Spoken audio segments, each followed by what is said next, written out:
about Iran increasingly desperate. That was an official White House video. Real bombing runs, mixed with video game footage, posted like content. And that was the Secretary of Defense, standing at the Pentagon podium, telling the American press what their headlines should say. In 1984, George Orwell imagined a government that didn't just suppress information, it replaced it. The Ministry of Truth didn't censor the news, it rewrote it. Orwell set his warning 35 years in the future. This week, it came from the Pentagon podium. What's our mission here? I'm not clear what it is. FCC Chair Brendan Carr said on Twitter, quote, "Broadcasters must operate in the public interest, and they will lose their licenses if they do not." And in a CBS interview, doubled down saying, quote, "People have gotten used to the idea that licenses are some sort of property right.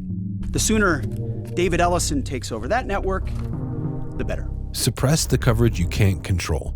Celebrate the billionaire who will give you coverage you can control. But silencing the press is only step one. Step two is filling the void.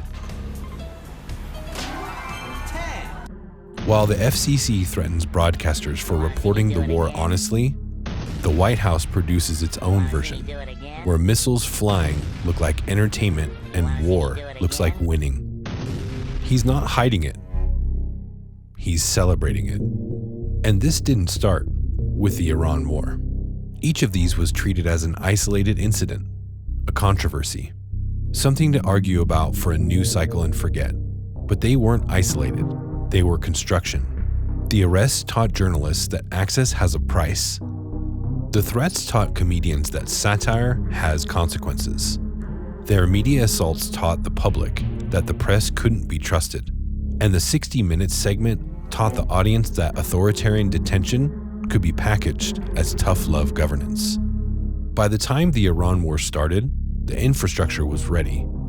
All it needed was a reason to activate. Extremely dangerous to our democracy. Step 1. Threaten the licenses of outlets that report the war critically. Step 2. Produce your own war content, where bombing runs are video games and military operations are sports highlights. Step 3. Install a friendly owner at the network you can't directly control. This isn't an attack on the media. This is a media strategy. Suppress, substitute, acquire. The channels still broadcast. The anchors still speak.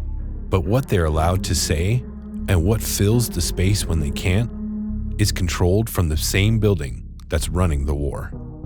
Here's what this means for you.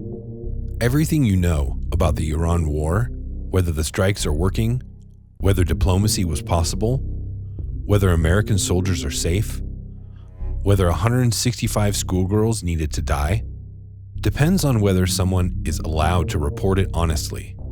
If the FCC succeeds, the journalists who cover this war will be silenced. If the acquisition goes through, they won't need to be. They'll be replaced, and the only version of the war you'll see is the one that looks like a video game. Ah, shit. Here we go again. Produced by the people waging it. Orwell wrote his warning in 1949. He said it 35 years in the future. We're 42 years past his prediction. And this week, the defense secretary stood at the podium and told the press what their headlines should say. Even segments of our own press should be saying one thing to President Trump. Thank you. The question isn't whether it can happen here. It's whether you'll be able to tell when it has. 1984.